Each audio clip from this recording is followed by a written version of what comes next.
and welcome to DaTechGuy's Midnight Court. This is Pete the Tech Guy. Half a door will travel back on the Midnight Court for our Sunday or Monday morning edition, depending on if you're on the East Coast or West Coast. Remind you that you can find me every single day at DaTechGuyBlog.com, DaTechGuy blog.com, along with my magnificent 7 writers. You can also find me on WQPH Radio 89.3 FM every Saturday, hosting your prayer intentions. That's Saturday at noon. So today we're going to talk, since the beginning of the week, we have our beginning of the week podcast. What we're going to talk about today is conventional wisdom. And it's been a roller coaster ride for conventional wisdom here in politics. Conventional wisdom, for quite a while, told us that Joe Biden was the front runner, that Joe Biden was the man to beat, that Joe Biden, as Barack Obama's vice president, he was the guy. He was the guy that people are going to have to stop because Barack Obama was a very, very popular president, or so we're told. And the nomination was going to go through Joe Biden. Now, the fact that Joe Biden had never won a primary in all of his life, in I believe it was 3 presidential runs, didn't enter into it. He was Barack Obama's vice president. He was going to win. That's the way it was going to be. And that conventional wisdom stayed conventional wisdom right up until the point that it wasn't true. Once the people started voting, Joe Biden started losing. He lost in Iowa. He lost in New Hampshire. He lost in Nevada. And then the conventional wisdom became, first the conventional wisdom became, Bernie might get the nomination. Then the conventional wisdom became, Mike Bloomberg is going to buy the nomination and successfully buy it because of all the money he's spending. And then the conventional wisdom became, after he just blew it in a debate, Mike Bloomberg is going to self-destruct. So Bernie Sanders has this. And however, Joe Biden has done something that he's been trying to do all his life. And it's always nice when you're able to succeed in doing something you've tried to do all your life. All his life, Joe Biden's been trying to win a Democrat primary. And you know what? He managed to do it. Joe Biden managed to win a Democrat primary, and we're so proud of old Joe that he managed to win a primary. After all, he's wanted to win one for decades. So it's very, very nice that Joe Biden has finally managed to win a primary. So it's a great thing. It's a great thing for Joe Biden.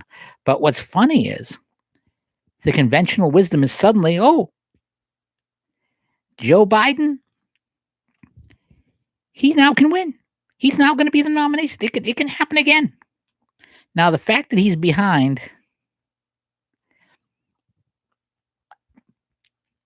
in almost all the Super Tuesday states, it doesn't seem to matter. And the fact that Bernie Sanders is probably going to run, if not run the table, come pretty close to running the table, doesn't seem to matter right now. The conventional wisdom, all of a sudden we have people saying Biden's going to make it. And there's been a couple of other developments. Tom Steiner has dropped out of the presidential race, which just proves that being a billionaire alone is not good enough. I mean, actually, he was the original billionaire in the Democrat race, and all of the money he spent, he was buying ads for a long time. You could see nothing but Tom Steiner ads. You turned on the TV, there was a Tom Steiner ad. They were everywhere.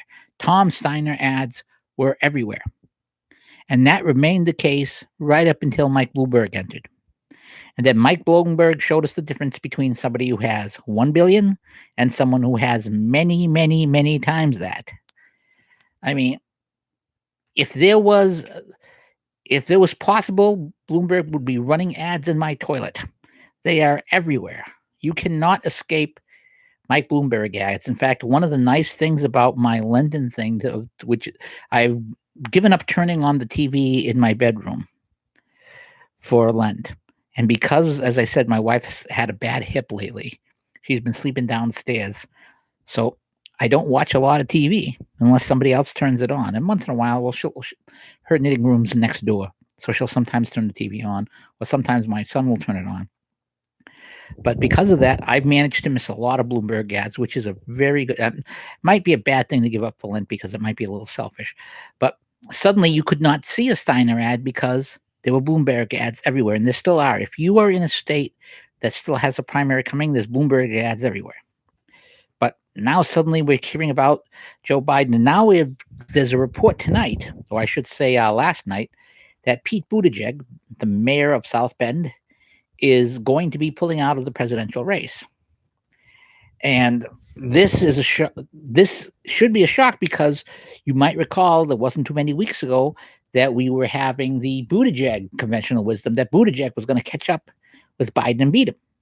Buttigieg was going to catch Bernie, and Buttigieg was going to go ahead. Now, forget the fact that he's a red diaper baby. His father, big communist, and Buttigieg is basically Bernie light in the sense that he soft plays being Bernie. I mean, he's all the communism, none of the shouting. That's pretty much Pete Buttigieg. But more importantly about Pete Buttigieg, and this is a point I want to make, and I want to tweet out the live stream one more time so that people can watch it if they want to watch it live right now, is that Pete Buttigieg was running on being the gay serviceman, the gay mayor of South Bend, Indiana. And let's say something bluntly true about Pete Buttigieg. If Pete Buttigieg was a straight man, people would have laughed his candidacy off of the stage. If Barack Obama, with his record, and that's because Pete Buttigieg's record was not impressive, but because he's the gay mayor of South Bend, Indiana, he was treated seriously. Just like Barack Obama, with his record, if he had been a white politician, he would have been laughed off the stage. But he was considered the first black candidate who had a credible chance. And frankly, David Axelrod ran one of the most brilliant primary campaigns. I mean, if you want to know how to run a primary campaign, Axelrod, brilliant campaign. We're forgetting the fact about Axelrod's morality or some of the dirty tricks that we use, and there were some really dirty tricks pulled on Hillary, believe it or not. There was at least one or two caucuses which had some intimidation and so forth. But you want to know how to win a primary and caucus, Axelrod's strategy for Obama was brilliant. But if Obama had been a white man, it would have been a joke. And this is a principle that's been out there for a while. Ted Kennedy, for example, when Ted Kennedy ran for the Senate in 1962, he was running against a very experienced congressman, local guy, and he said, and the guy said bluntly in the debate, if your name was Edward Moore versus Edward Moore Kennedy, your candidacy would have been a joke. And it's true, it would have been. But because he was a Kennedy and his brother was president, it was not a joke, and he was able to win and do a lot of damage to the United States during his time in the U.S. Senate. But that's the thing about conventional wisdom. Conventional wisdom is the media telling us what they want us to believe. And conventional wisdom is always absolutely right up until the moment that it isn't. And think about all the conventional wisdom with Trump that's been wrong. But conventional wisdom is always like that because it's selling you, basically it's selling you something. It's the media trying to sell you something. And in this election, we're trying to be sold many different things. Let me tell you what's going to happen. Now, again, the hardest thing to predict is the future. So this is what I think is going to happen. I think Bernie is going to get to the convention with a plurality. He's not going to get to the convention with enough votes to take it.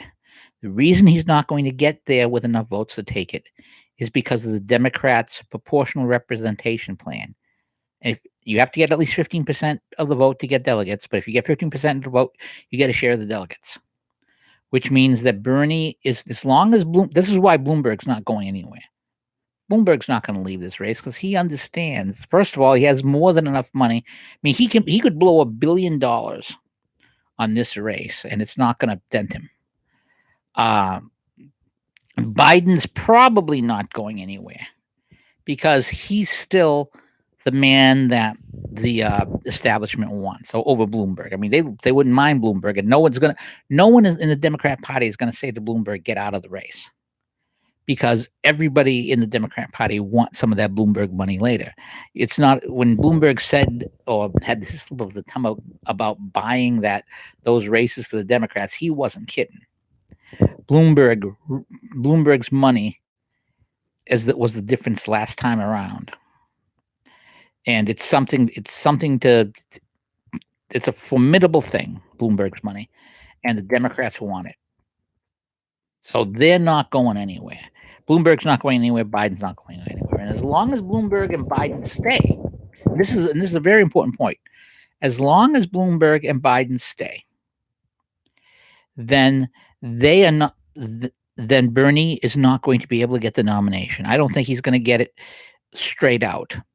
I don't think he's going to get enough votes. And again, that's because it's structured this way. And when this happens, when he gets to the convention with the plurality, if he doesn't win it on the first, if he doesn't win it on the first ballot, that's going to be it. If he does not get it on the first ballot, you're going to see a lot of screaming from the Bernie boroughs. But those superdelegates are not going for Bernie. Those superdelegates do not want Bernie on the top of that ticket. They might condescend to have him as the VP on the ticket, and Bernie might even agree to that. But they don't want him on top, and they don't want him on top because they understand Bernie costs them the House. And not only does Bernie cost them the House, he probably costs them a lot of state house seats across the country. That's what they're really afraid of. And that's why, unless Bernie Sanders somehow wins the nomination outright in delegates, Sanders is not going to be the nominee. And this is also, again, why Bloomberg's going to stay in, because once it gets to the second ballot and those super delegates start voting, then it's going to be really interesting. And the reason why it's going to be really, really interesting is because this is going to be the great decision. What do we do? Do we go with Biden? Do we risk angering Bloomberg? Risking angering Bloomberg is something these guys do not want to do. They do not want an angry Bloomberg. An angry Bloomberg is a Bloomberg who does not give them money. Angry Bloombergs do not give Democrats money. They don't want to risk it. You'll have to excuse me a moment. I'm going to tweet out the live stream. Live stream of the Tech Guy. Midnight. Court on now streaming.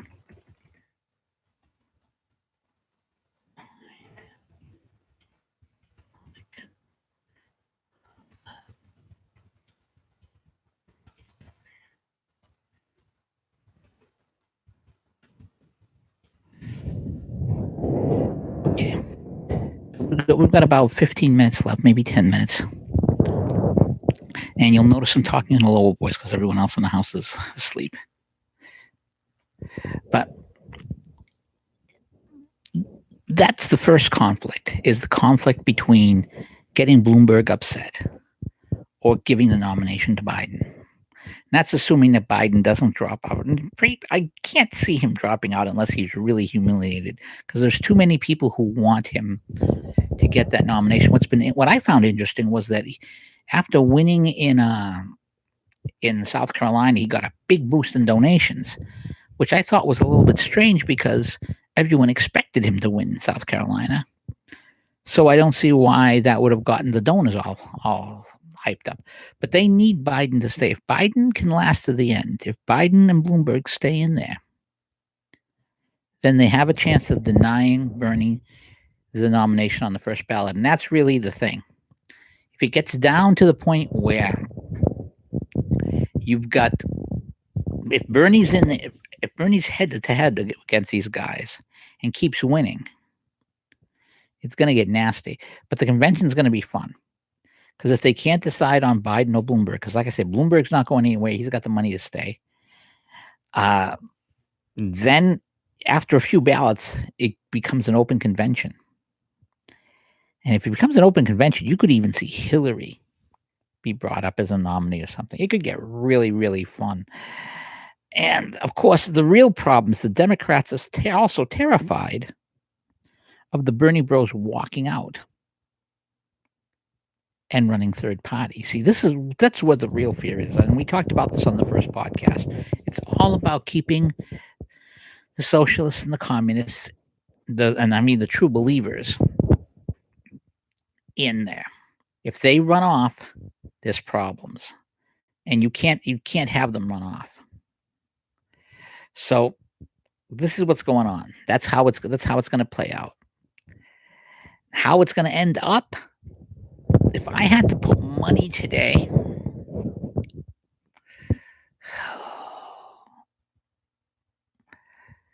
I would not want to put money today. In the back of my head, I get the feeling that Bernie might get the nomination outright.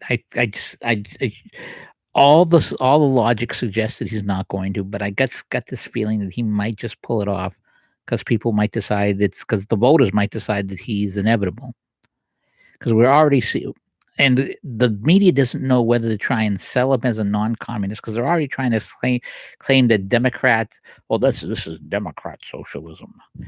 And all I can think of when they talk about this being, this is Democrat socialism, is the Blues Brothers. Well, these are Illinois Nazis, so that doesn't really count. So it's just crazy. It's just crazy.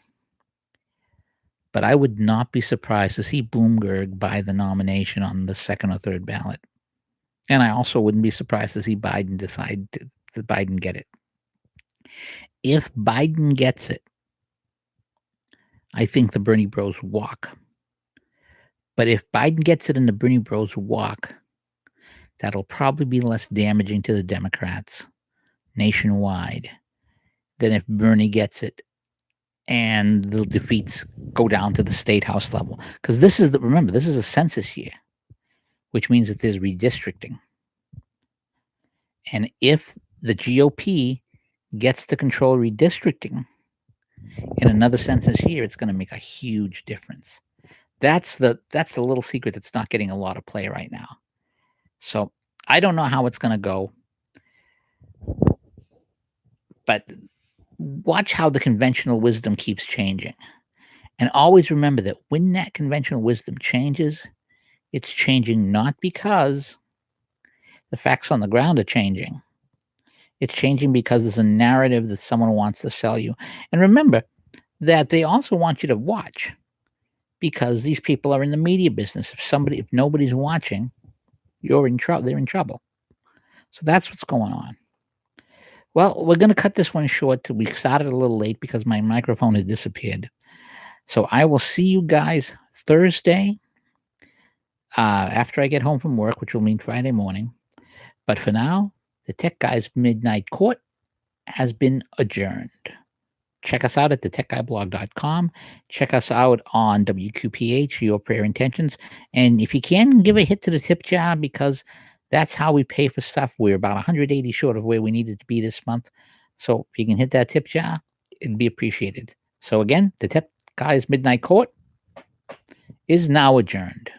Good night.